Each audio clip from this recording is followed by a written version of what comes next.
सभी के लिए आज बहुत ही इंपॉर्टेंट क्वेश्चन लेके आया हूं। तो आप सभी से मेरा सिर्फ एक ही रिक्वेस्ट है, तो प्लीज़ वीडियो को कंप्लीट वॉच कीजिएगा, क्योंकि कब कौन सा वीडियो कौन सा क्वेश्चन आपके लिए काम आ जाए किसी को नहीं पता। एग्जाम में आपका यहीं से क्वेश्चन रहता है, लेकिन बच्चे सही से देखते नहीं है, इसी कारण से उसका मार्क्स नहीं आता। तो चलिए हम आपके लिए जो है कंप्लीट सीरीज लेके आए हैं एसएसटी का, जिसमें हम लोग यूरोप में राष्ट्रवाद जो उदय है सबसे पहला अध्याय, उसका आज हम लोग एमसीक्यू क्वेश्चन सबसे पहले देखेंगे। तो उसका जो मोस्ट वीवीआई एमसीक्यू है वो शुरुआत करते हैं हम लोग। तो चलिए शुरू करते हैं। तो सबसे पहला क्वेश्चन है उसमें से हम लोग का कि किसी राष्ट्र की सामूहिक पहचान को क्या कहते हैं। कोई भी राष्ट्र होता है उसकी सामूहिक पहचान को क्या कहते हैं, तो उसकी सामूहिक पहचान को हम लोग राष्ट्रवाद कहते हैं। चलिए पहला क्वेश्चन हो गया। दूसरा क्वेश्चन की ओर बढ़ते हैं। दूसरा क्वेश्चन में कि वह राज्य जहाँ की राजनीतिक सत्ता उसकी सांस्कृतिक सत्ता से मिलकर बनती है उसे क्या कहते हैं। राजनीतिक सत्ता जो होती है वो सांस्कृतिक सत्ता से मिलकर बनती है, उसको हम लोग क्या बोलते हैं, तो उसको हम लोग बोलते हैं राष्ट्र राज्य। क्या बोलते हैं, राष्ट्र राज्य। ये भी एक बहुत ही इंपॉर्टेंट क्वेश्चन है। थर्ड नंबर क्वेश्चन है कि चार चित्रों की श्रृंखला किस कलाकार द्वारा बनाई गई थी। ये सबका पहला चैप्टर का आपका सबसे जो है तीसरा या चौथा लाइन में ही है कि वो हम लोग का फ्रेडरिक सॉर्यू ने बनाई थी, जो चार चित्रों की श्रृंखला थी, जिसमें उन्होंने चारों देशों की सभी देशों की जो है ये स्वतंत्रता की ये दिखाई थी कि किस तरह राष्ट्रवाद की ओर बढ़ रहे हैं। फोर्थ नंबर क्वेश्चन है कि अस्टन रेनेन कौन था। अस्टन रेनेन जो था वो कौन था, वो फ्रांसीसी दार्शनिक था। कौन था, फ्रांसीसी दार्शनिक। और फिफ्थ नंबर क्वेश्चन है, ये भी एक इंपॉर्टेंट क्वेश्चन है, इसमें है कि निम्न में से किसे मेटरनिक ने हमारी समाज व्यवस्था का सबसे खतरनाक दुश्मन बताया। ड्यूक मेटरनिक एक आदमी थे जिन्होंने हम लोग क्या कहा था कि हमारे समाज की व्यवस्था का सबसे खतरनाक दुश्मन कौन है, तो वो है हमारा मैजनी। जोसेफ मैस्सिनी को कहा था कि वो सबसे जो है खतरनाक दुश्मन है हमारा समाज का। यही कहा था, किसने कहा था, ड्यूक मेटरनिक ने। क्या कहा था कि हमारे समाज का सबसे खतरनाक दुश्मन है। सिक्स नंबर क्वेश्चन है कि जो है निम्न में से किन देशों ने मिलकर नेपोलियन को पराजित किया है। नेपोलियन एक राजा था, तो उसको कौन कौन सा है जो देश मिलकर पराजित किया था, यानी कि हराया था। तो इसका सही आंसर हो जाएगा फ्रांस, ब्रिटेन, रूस और प्रसा। ब्रिटेन, रूस, प्रसा और ऑस्ट्रेलिया ने मिलकर हराया था। नेक्स्ट है हम लोग का सेवेंथ नंबर क्वेश्चन कि राष्ट्रवाद की पहली अभिव्यक्ति किस क्रांति से शुरू हुई। राष्ट्रवाद की जो है पहली अभिव्यक्ति यानी कि शुरुआत किस क्रांति से हुई, तो वो हुई थी हम लोग को फ्रांसीसी क्रांति से शुरू हुई थी।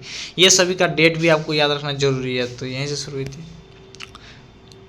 इसके बाद नेक्स्ट हम लोग का है कि एकीकरण के बाद जर्मनी का सम्राट किसे घोषित किया गया। एकीकरण जब हुआ जर्मनी का एकीकरण, उसके बाद जो है सम्राट किसे घोषित कर दिया गया जर्मनी का, तो वो था हम लोग का प्रसा के राजा विलियम प्रथम। ये याद रखिएगा, विलियम, उसके बाद फर्स्ट, विलियम प्रथम को घोषित किया गया। जब जर्मनी एकीकरण हो गई उसके बाद उसका सम्राट किसे घोषित कर दिया गया, विलियम प्रथम। अगर आप चैप्टर को पढ़े होंगे तो ये क्वेश्चन आपके लिए बहुत ही हलवा यानी कि बहुत ही आसान होगा।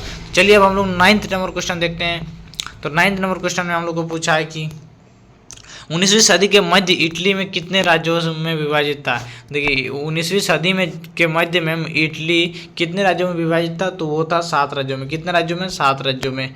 उसके बाद है कि जर्मन वीरता का प्रतीक किसे माना जाता है। जर्मनी में वीरता का प्रतीक किसे माना जाता है, तो वो है वोलूत का वृक्ष को माना जाता है। ठीक है, ये क्या है, एक वोलूत का वृक्ष होता है जिसको हम लोग वीरता का प्रतीक। नेक्स्ट क्वेश्चन है हम लोग का कि कुस्तुनतुनिया की संधि कब हुई थी। कुस्तुनतुनिया एक जगह है जहाँ पे एक संधि हुआ था, तो वो कहाँ हुई थी ना, 1832 में हुई थी। ये आपको याद रखना बहुत जरूरी है, ये भी को क्वेश्चन मोस्ट वीवीआई क्वेश्चन है। 12th नंबर क्वेश्चन है कि किसकी छवि सिक्कों डाक टिकट पर अंकित की गई थी। ऐसी कौन सी ये है जिसका हम लोग क्या बोलते हैं कि डाक टिकट और सिक्कों में उसका छवि को अंकित यानी कि चित्र को बनाया गया था, तो वो है मारियान यानी कि कौन थी ना, फ्रांस की जो है वो एक रानी थी, या फिर ये बोल सकते हैं मारियान, और ये जर्मनी की जर्मनिया थी। चलिए नेक्स्ट क्वेश्चन है कि इंग्लैंड और डैश के बीच एक्ट ऑफ यूनियन के यूनाइटेड किंगडम की ग्रेट ब्रिटेन का गठन हुआ था। किसके बीच में होता, तो इंग्लैंड और स्कॉटलैंड के बीच में होता है act of union in United king का। नेक्स्ट क्वेश्चन है 40 नंबर, जर्मनी के एकीकरण में प्रमुख भूमिका निभाने वाले बिस्मार्क कहाँ के चांसलर थे? बिस्मार्क जो थे वो कहाँ के, देखिए जर्मनी का एकीकरण जो हो रहा था वो सबसे प्रमुख भूमिका निभा रहे थे बिस्मार्क। वो कहाँ के चांसलर थे? वो प्रसा के चांसलर थे। ये चैप्टर को अच्छे से पढ़िएगा तो ये सभी को आपको समझ में आ जाएंगी। अगर आपको चैप्टर का समझ नहीं आ रहा है तो हमको कमेंट कीजिएगा, हम पूरा चैप्टर का ही लेके आएंगे। नेक्स्ट, राष्ट्रवाद में एक निश्चित भौगोलिक क्षेत्र में रहने वाली जनता इनमें से किसके द्वारा जुड़ी होती? तो देखिए समान संस्कृति, एक क्षेत्र में अगर है, अगर आप कहीं पे भी रहते हैं, इंडिया में रहते हैं, तो एक सबका क्या है, संस्कृति तो अलग अलग नहीं है, लेकिन किसी क्षेत्र में जैसे कि आप अगर झारखंड में, तो झारखंड की अलग संस्कृति होती है। तो समान संस्कृति, झारखंड में सभी का समान संस्कृति होगा, समान इतिहास होगा, सबका भाषा और लोक परंपरा, यानी झारखंड में भाषा भी क्या होगा, सेम होगा। तो ये सभी उपरोक्त आंसर्स डी हो जाएगा। 60 नंबर क्वेश्चन है कि बुर्बु राजवंश का शासन किस देश में था? बुर्बु राजवंश का शासन किस देश में था? तो फ्रांस में था बुर्बु राजवंश का शासन। 7 वह विचारधारा जो स्त्री पुरुष की सामाजिक, आर्थिक एवं राजनीतिक समानता पर आधारित होती है उसको क्या कहते हैं? तो उसको हम लोग नारीवाद कहते हैं। यहीं से समझ में आ रहा है कि देखिए राजनीतिक और समानता आधारित हो, सामाजिक और आर्थिक, और स्त्री पुरुष की सामाजिक हो, वह विचारधारा जो स्त्री पुरुष की सामाजिक, आर्थिक एवं राजनीतिक समानता क्या, यानी कि सभी को समान मानता है, तो वो कौन सा होगा? नारीवाद का ही विचारधारा होगा, तभी तो सबको समान मान रहा है। अब 18 नंबर क्वेश्चन है, ये भी मार्शेले किस देश की राष्ट्रभक्ति गीत थी? ये बहुत बहुत बहुत ज़्यादा इंपॉर्टेंट है, ये आपके क्वेश्चन सवाल में पूछे जाते हैं। तो वो थी फ्रांस की क्या थी, राष्ट्रभक्ति गीत थी। जैसे कि हम लोग के वंदे मातरम में, उसी तरह फ्रांस की क्या थी, मार्शेले थी। 19 नंबर क्वेश्चन है, रक्त और लौह की नीति। देखिए ये भी इंपॉर्टेंट क्वेश्चन है, रक्त और लौह की नीति का अवलंबन किसने किया था? तो वो था हम लोग का बिस्मार्क। ये भी बहुत इंपॉर्टेंट क्वेश्चन है, बिस्मार्क थे जिन्होंने क्या कहा था, रक्त और लौह की नीति अपनाई थी। 20 नंबर क्वेश्चन है कि फ्रांस की क्रांति का अग्रदूत किसे कहा जाता है? फ्रांस की क्रांति जो हुई थी उसकी अग्रदूत किसे कहा जाता है? तो वो था रूसो। कौन था? रूसो। 12 नंबर क्वेश्चन है हम लोग का कि यंग इटली और यंग यूरोप नामक दो भूमिगत संगठनों की स्थापना किसने की थी? देखिए यंग इटली और यंग यूरोप, ये दोनों का स्थापना हम लोग किसने की थी? जेसुवी मेंजी ने। जो यंग इटली था वो युवाओं के लिए किया गया था, यंग। और नेक्स्ट क्वेश्चन है हम लोग का, वियना की संधि कब हुई थी? वियना की संधि कब हुई थी? 1815 में हुई थी। कब क्यों हुई थी? 1815 में वियना की संधि हुई थी। नेक्स्ट हुआ था हम लोग का, जब फ्रांस सीखता है, ये बहुत इंपॉर्टेंट क्वेश्चन, जब फ्रांस सीखता है तो बाकी यूरोप को सर्दी जुकाम हो जाता है, यह कथन किसका था? क्या आप बता सकते हैं? तो ये इसका आंसर होगा मेटरनिक, ड्यूक मेटरनिक का कहावत था कि जब फ्रांस सीखता है तो क्या होता है, बाकी यूरोप को सर्दी जुकाम हो जाता है।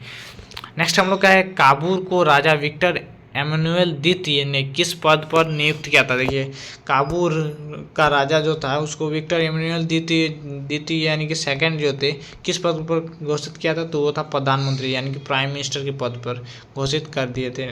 25 नंबर क्वेश्चन है कि 1871 के बाद यूरोप में राष्ट्रवादी तनाव का एक गंभीर स्रोत था, तो वो कौन था? बाल्कन का क्षेत्र था। देखिए अगर इन सभी क्वेश्चंस को अगर आप कर लेते हैं तो समझ लीजिए कि फर्स्ट चैप्टर आपका पूरा अच्छी तरह से कंप्लीट है, इसलिए कंप्लीट वॉच कीजिए।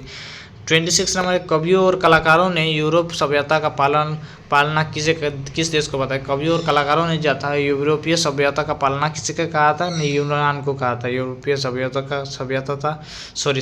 का पालना। 27 नंबर है कि जर्मनी का एकीकरण कब पूरा हुआ? जर्मनी का जो एकीकरण हो रहा था वो कब पूरा? तो सन 1871 को पूरा हुआ जर्मनी का एकीकरण।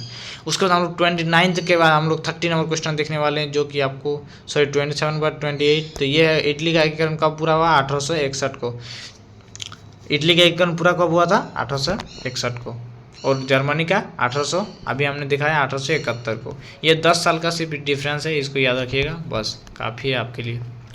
उसका 29 नंबर क्वेश्चन है, जर्मन राइन्स महासंघ की स्थापना किसने की थी? तो जर्मन राइन्स महासंघ जो थी उसकी स्थापना नेपोलियन बोनापार्ट ने की थी। किसने की थी? नेपोलियन बोनापार्ट ने।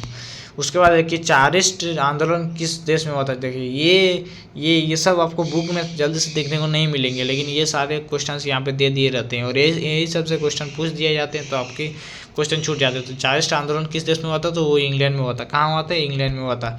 31 नंबर क्वेश्चन है कि सामाजिक उपबंध नामक पुस्तक के लेखक कौन थे? सामाजिक उपबंध नामक पुस्तक जो थे वो रूसो ने लिखे थे। किसने लिखे थे? रूसो ने। उसके बाद शुल्क संघ जलवायु की स्थापना किस की पहल पर की गई थी, तो वो परसा की पहल पर की गई थी, शुल्क संघ जल भराई। उसके बाद है कि बिस्मार्क जर्मनी का चांसलर कब बना। बिस्मार्क जो है वो जर्मनी का चांसलर कब बना, 1871 को, जब एक जर्मनी का एकीकरण कम पूरा हुआ था उसके बाद बना था। नेक्स्ट क्वेश्चन है कि पहले तुम मनुष्य हो उसके बाद किसी देश के नागरिक या कुछ। यह कथन किसका था, तो यह कथन जेसुपी मैसिनी का था। उन्होंने कहा था कि पहले तुम नागरिक हो उसके बाद ही किसी देश का या अन्य कुछ। तो चलिए, आई होप ये वीडियो अच्छा लगा होगा, अच्छा लगा तो लाइक सब्सक्राइब शेयर कर दीजिएगा और कंप्लीट वॉच कीजिएगा। नेक्स्ट वीडियो हम लोग नेक्स्ट चैप्टर का लेके आए हैं, जो कंप्लीट सीरीज हम आपको देने वाले हैं। तो चलिए, जय हिंद, जय भारत, थैंक यू, जय जय झारखंड, जय झारखंड।